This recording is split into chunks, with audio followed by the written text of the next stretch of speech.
នៅក្នុងពេលនោះនាងនួនក៏បានទៅរកប្តីរបស់នាងស្រែកហៅប្តីរបស់នាងប៉ុន្តែប្តីរបស់នាងមិនចេញឡើយខ្ញុំបានស្លាប់ហើយដែលនាងបានប្តីខ្ញុំមែនទេនាងក៏បានចាប់ផ្ដើមប្រយុទ្ធជាមួយគ្រូមីងបើយើងក្រឡេកទៅមើលលោកគ្រូមីងគឺខិតខំប្រាអាគមរបស់ខ្លួនដោយសារតែនាងមានការខឹងខ្លាំងផងនោះនាងក៏បញ្ចប់ជីវិតរបស់លោកគ្រូអាគមនោះក្នុងពេលនោះទៅនៅពេលព្រឹកព្រលឹមស្រាងវុតឈរនៅមុខខ្ទមតូចរបស់ខ្លួននិយាយលាប្រពន្ធដើម្បីទៅធ្វើការនៅផ្ទះលោកសិទ្ធិហើយគេមានបំណងនឹងខ្ចីលុយលោកសិទ្ធិខ្លះដើម្បីទុកឲ្យប្រពន្ធរបស់គេសម្រាលកូនដោយវុតមិនចង់បែកពីប្រពន្ធរបស់គេឡើយប៉ុន្តែដោយជីវភាពរបស់គេមានការខ្វះខាតដូច្នេះវុតមានតែបង្ខំចិត្តចាកចេញពីប្រពន្ធរបស់គេ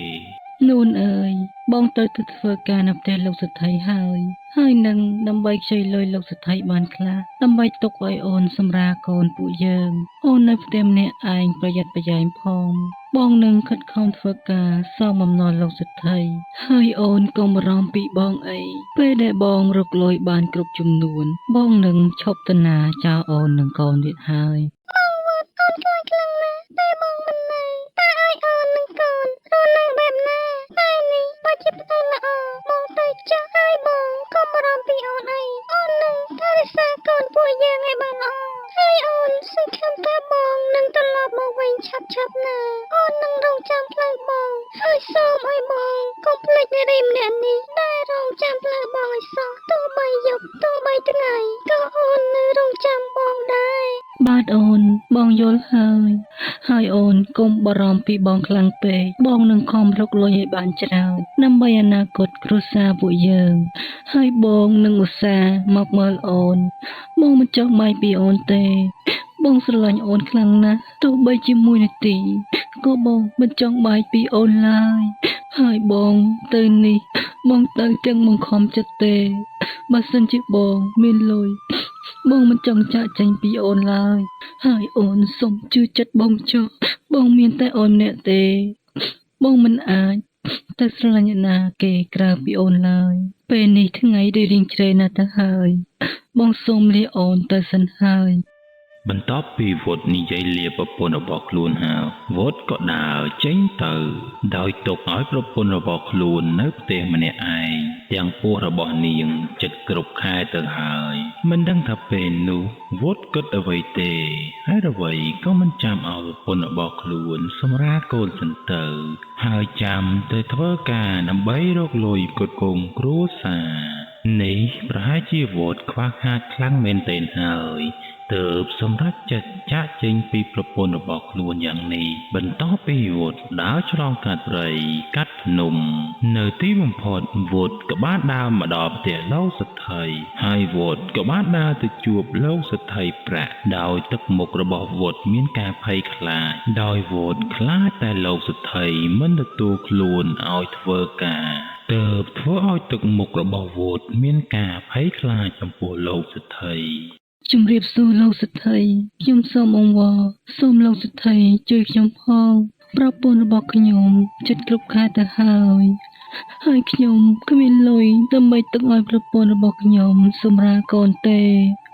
សូមលោកសិទ្ធិជួយឲ្យខ្ញុំបានធ្វើការនៅទីនេះផងហើយខ្ញុំសូមខ្ចីលុយលោកសិទ្ធិមួយចំនួន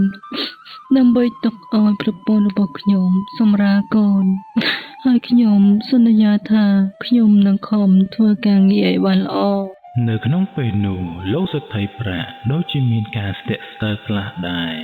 ក៏ព្រោះតែវុតមិនទាន់បាននឹងចូលធ្វើការផងក៏ចង់មកសុំខ្ចីលុយមុនបាត់ទៅហើយតែក្នុងពេលនោះដោយសារតែកូនស្រីរបស់លោកសិទ្ធិ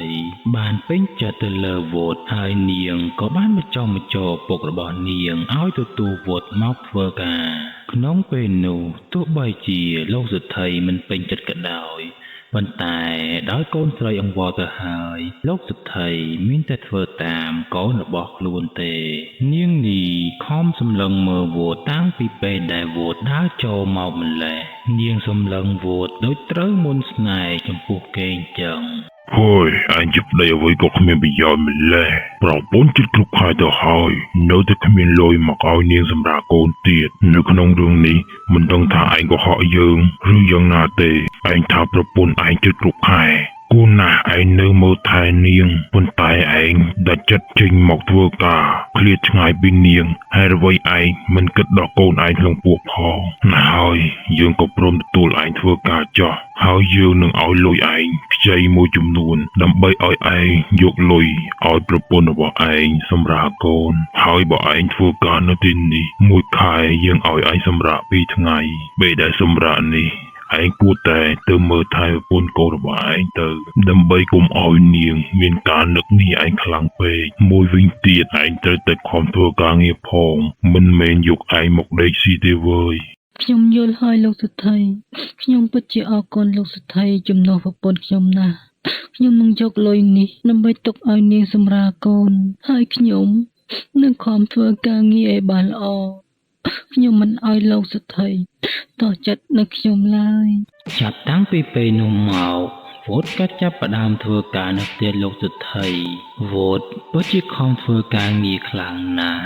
វោតធ្វើការមិនខ្លាចហត់ឡើយហើយវោតបានធ្វើឲ្យលោកសេដ្ឋីពេញចិត្តនឹងតែជាខ្លាំងពេញចិត្តនឹងការតស៊ូ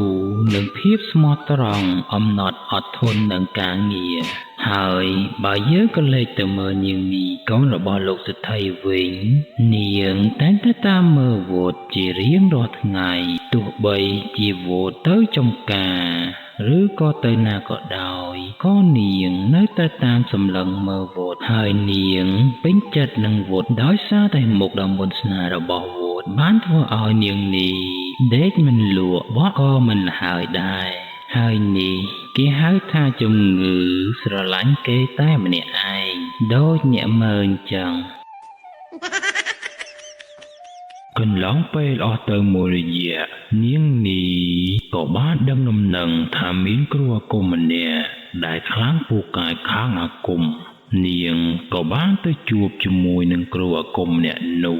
ដោយនាងមានបំណងឲ្យលោកគ្រូអាគមម្នាក់នោះជួយដាក់ស្នេហ៍ទៅលើវុតដើម្បីឲ្យវុតមកស្រឡាញ់ខ្លួនវិញលោកគ្រូមីងសូមលោកគ្រូជួយខ្ញុំផងមានបារម្ភម្នាក់តែខ្ញុំស្រឡាញ់គេខ្លាំងណាស់តែគេមានប្រពន្ធមានកូនទៅហើយសូមលោកគ្រូជួយខ្ញុំផងហើយតើលោកគ្រូអាចជួយខ្ញុំបានទេហើយបើសិនជាលោកគ្រូជួយខ្ញុំបានទោះបីជាលោកគ្រូចង់បានអ្វីក៏ខ្ញុំព្រមដែរ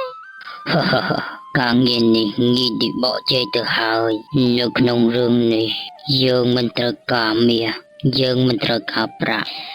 យើងសុំតែខ្លួននាងទេហើយបើសិនជានាងព្រមខ្ញុំនឹងជួយនាងខ្ញុំនឹងយកបរិមម្នាក់នោះមកឲ្យស្រឡាញ់នាងតតែបានយើងនឹងដាក់ស្នេហ៍បរិមម្នាក់នោះងប់នឹងនាងដកក្បាលលេងរួចហើយតើនាងព្រមនឹងសំណើរបស់ខ្ញុំទេបើនាងមិនព្រមខ្ញុំក៏មិនព្រមដែរហើយមិនសិនជាផ្លូវមួយនេះអាចយកវុតបានខ្ញុំមានតែដើរតាមផ្លូវនេះឯងដើម្បីវុតទោះបីទៅជាយ៉ាងណាក៏ខ្ញុំព្រមដែរលោកគ្រូ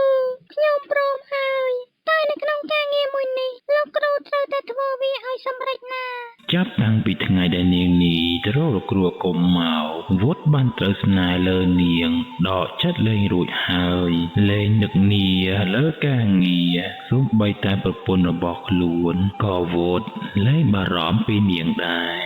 វុតតែងតែនៅក្បែរនឹងនាងនីគៀកកាយប្រឡែងមិនថាយប់មិនថាថ្ងៃជាច្រើនខែជាច្រើនថ្ងៃនាងនួនដោយបាត់ប្តីយូរដោយពោះនាងកាន់តែធំគ្រប់ខែផងនោះដោយចិត្តបារម្ភពីស្វាមីខ្លាចស្វាមីមានគ្រោះថ្នាក់ទើបនាងនួនក៏សម្រេចចិត្តចាកចេញពីផ្ទះដើម្បីមកតាមរកស្វាមីរបស់ខ្លួនដោយខណៈពេលនោះកំពុងតែយប់ជ្រៅផងតែដោយចិត្តនាងបារម្ភពីប្តីខ្លាំងពេកនាងមិនខ្លាចឡើយមកវត្តតើមកទៅណាហើយអ្វីក៏មិនត្រ ចឹងមកសន្យានឹងអូនថាមកនឹងចាំមកវិញប៉ុន្តែនេះវាយូរណាស់ទៅហើយសូមតែមកលេងមកក៏មិនមកលេងអូនដែរឬមួយក៏មកមានគ្រោះថ្នាក់តែមកមិនអាចមកលេងអូនបានយប់នេះអូននឹងសម្រេចចិត្តថាអូននឹងទៅរកមកហើយនាពេលរាត្រីដ៏យប់ជ្រៅមនុស្សម្នាគេងអស់ហើយនៅឡើយនាងនួនជានារីពួរធំនាងខំដើរត្រុកដើម្បីទៅរកប្តីរបស់នាងដោយជាប្រពន្ធនឹកនាពីប្តីផងនោះហើយបារម្ភពីប្តីខ្លាចប្តីមានគ្រោះថ្នាក់បានដើរទៅផ្ទះលោកសេដ្ឋីទាំងយប់ដោយនាងមិនគិតពីការលំបាកសត្វសាហាវតាមព្រៃឡើយនាងនួនខំបន្តដើរតាំងពីយប់រហូតដល់ភ្លឺទីបំផុតនាងក៏ដើរមកដល់ផ្ទះលោកសេដ្ឋីបន្ទាប់មកនាងនួនក៏បានឡើងទៅផ្ទះលោកសេដ្ឋីក្នុងពេលដែលនាងនួនឡើងទៅផ្ទះលោកសេដ្ឋីនាងនួនក៏បានឃើញវត្តកំពុងតែគៀកកើយជាមួយនឹងនាងនីយ៉ាងស្និទ្ធស្នាលនៅក្នុងពេលនោះនាងនួនមិនជឿនឹងភ្នែកនាងឡើយថាវត្តបានក្បត់ចិត្តនាងយ៉ាងនេះហើយនាងបានត្រឹមតែសម្រក់ទឹកភ្នែកនិយាយទៅកាន់វត្តហើយមិនក៏មកនៅទីនេះហើយមិនក៏មកមិនទៅដល់អូនចាំផ្លូវមកទាំងយប់ទាំងថ្ងៃហើយអ្វីមកមកចិត្តអូនមកអត់មានបារម្ភអូននឹងកូនតែអីសូមមកចាប់បងស្រីមកនាងនួននៅតែមិនជឿថាវត្តបានក្បត់នាងហើយនាងនួនក៏ដើរទៅរកវត្តយ៉ាងជិតដើម្បីឲ្យវត្តបកស្រាយរឿងនេះប្រាប់នាងនៅក្នុងពេលនោះវត្តក៏បានរញនាងដួលហើយវត្តក៏មិនតនិយាយដេញនាងឲ្យចេញឆ្ងាយពីខ្លួនថែមទៀតផងនាងគឺជាពីណាគេខ្ញុំមិនស្គាល់នាងទេនាងឆាប់ចេញពីផ្ទះរបស់ខ្ញុំទៅឬមួយក៏នាងត្រូវការលុយបើនាងត្រូវការលុយមែនប្រាប់ខ្ញុំមកខ្ញុំឲ្យលុយនាងហើយកុំស្រមៃវង្វេងថាខ្ញុំជាប្តីរបស់នាងទៀតព្រោះខ្ញុំមានតែនាងនេះទេខ្ញុំស្រឡាញ់នាងខ្លាំងណាស់ខ្ញុំនិយាយបែបនេះនាងគួរស្ដាប់បានហើយខ្ញុំនឹងឲ្យលុយនាងខ្លះហើយលើកក្រោយកុំមករកខ្ញុំទៀតមកនិយាយអីហើយមកភ្លេចអូនហើយមែនទេហើយមកភ្លេចសន្យាហើយមែនទេថាមកស្រឡាញ់តែអូនម្នាក់ទេតែនេះមកមើលទង្វើខ្លួនឯងទៅសូមឲ្យអូននិងកូនក៏មកស្គាល់ដែរហើយលុយអូនមិនត្រូវការទេទុកឲ្យអូនស្លាប់ទៅមកលែងត្រូវការអូនហើយបន្ទាប់ពីនាងនួននិយាយទៅកាន់ប្តីរបស់ខ្លួនដោយគេមិនស្ដាប់នាងហើយគេថែមទាំងដេញនាងឲ្យចេញទៅថែមទៀតបើសិនជាយើងក្រឡេកទៅមើលនាងនួនវិញនាងមិននឹកស្មានថាប្តីរបស់ខ្លួនកែប្រែទៅជាយ៉ាងនេះសោះកែប្រែសូម្បីតែនាងក៏មិនស្គាល់ដែរនៅក្នុងពេលដែលនាងចាកចេញពីផ្ទះរបស់នាងនេះហើយនាងនួនបានដើរទៅក្នុងព្រៃដោយអារម្មណ៍របស់នាងមិននៅក្នុងខ្លួនឡើយដោយអារម្មណ៍នាងហោះទៅស៊ីផលិតហើយនៅក្នុងពេលនោះដោយនាងដើរមិនបានមើលក្រោមនាងក៏បានចំពប់ជើងដួលហើយបើយើងមើលទៅដោយប៉ះពាល់ដល់ពោះរបស់នាងថែមទៀតផងដោយសារតែមានឈាមហូរចេញពីពោះរបស់នាងនៅក្នុងពេលនោះនាងមានការឈឺចាប់យ៉ាងខ្លាំងនាងក៏ស្រែកហៅប្តីរបស់នាងហើយនាងបន្តស្រែករហូតដល់នាងអស់កម្លាំងនៅក្នុងពេលនោះដែរដោយនាងមានការហូរឈាមច្រើនផងនោះនាងក៏បានដេកស្លាប់នៅក្នុងព្រៃនោះបាត់ទៅពេលរាត្រីឈានចូលមកដល់មនុស្សម្នាទាំងឡាយក្នុងភូមិបានដេកអស់ហើយបើយើងនិយាយអំពីនាងនួនវិញនៅក្នុងពេលនោះនាងនួនក៏បានក្លាយទៅជាខ្មោចហើយនាងនួនមានការខឹងប្តីរបស់ខ្លួនជាខ្លាំងដោយប្តីរបស់ខ្លួនបានបោះបង់នាងចោលហើយនាងមានកំហឹងហើយនាងនឹងគិតថានឹងទៅសងសឹកប្តីរបស់នាងនិងនាងនេះប៉ុន្តែចិត្តមួយគិតថាប្តីរបស់ខ្លួនមានរឿងអីហើយបានជាប្តីរបស់ខ្លួនមិនស្គាល់នាងចឹងនៅក្នុងពេលនោះនាងនួនក៏បានទៅរកប្តីរបស់នាងស្រែកហៅប្តីរបស់នាងប៉ុន្តែប្តីរបស់នាងមិនចេញឡើយ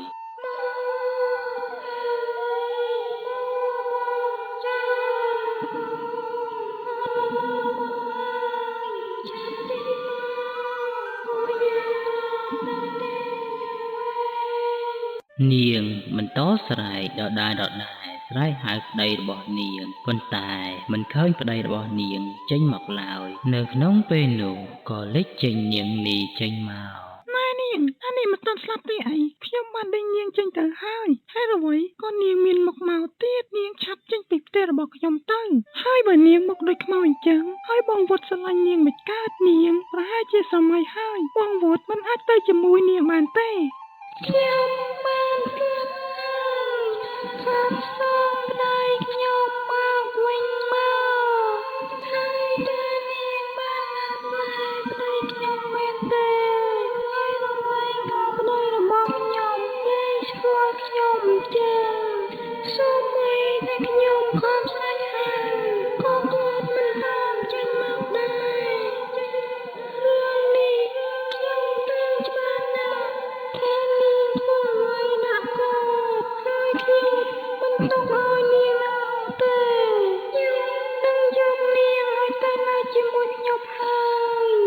នៅក្នុងពេលនោះដែរដោយវត្តបាត់នាងនីយូរវត្តក៏បានតាមមករកនាងនីពីក្រោយនៅពេលដែលវត្តមកដល់ពេលនោះវត្តបានឃើញនាងនួនវត្តគឺមានការឈឺចាប់ជាខ្លាំងឈឺចាប់ដោយមិនចាំនាងជាប្រពន្ធផងនេះក៏ដោយសារតែឥទ្ធិពលស្នេហ៍របស់នាងនីទើបធ្វើឲ្យវត្តភ្លេចនាងចឹងនៅក្នុងពេលនោះដែរក៏លេចចេញនូវគ្រូមីងចេញមកដោយលោកគ្រូមីងគឺជាគ្រូអាគមដូច្នេះហើយលោកគ្រូមីងក៏មានបំណងនឹងចាប់ខ្មោចនាងនួនដើម្បីឲ្យមកធ្វើជាបរិវាររបស់ខ្លួនខ្ញុំយល់ហើយតាមពិតលោកគ្រូឯងជាអ្នកបំបែកខ្ញុំនិងស្វាមីរបស់ខ្ញុំ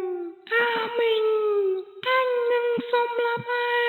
ងបានបំបែកគ្រួសារអញ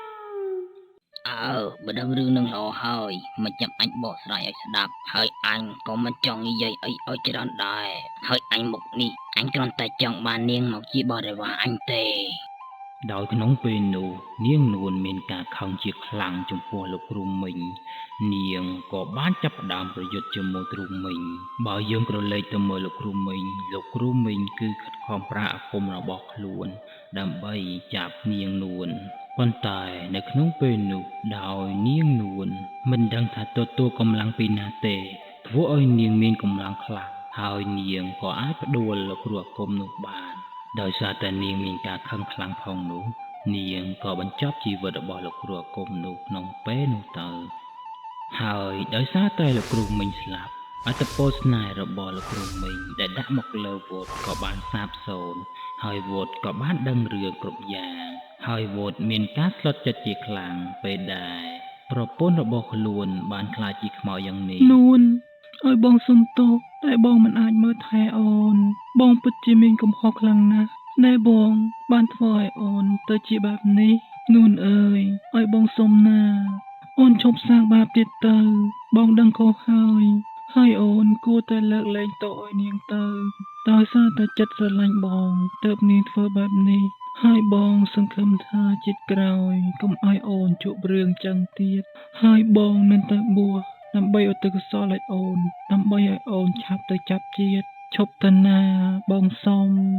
នៅក្នុងពេលនោះនាងនីក៏ទទួលស្គាល់កំហុសរបស់ខ្លួនហើយនាងសន្យាជាមួយនាងនួនថានាងឈប់ធ្វើអញ្ចឹងទៀតហើយនួនឲ្យខ្ញុំសុំទោសខ្ញុំពិតជាមានកំហុសខ្លាំងណាស់តែបំបែកអ្នកទាំងពីរឲ្យឃ្លាតពីគ្នា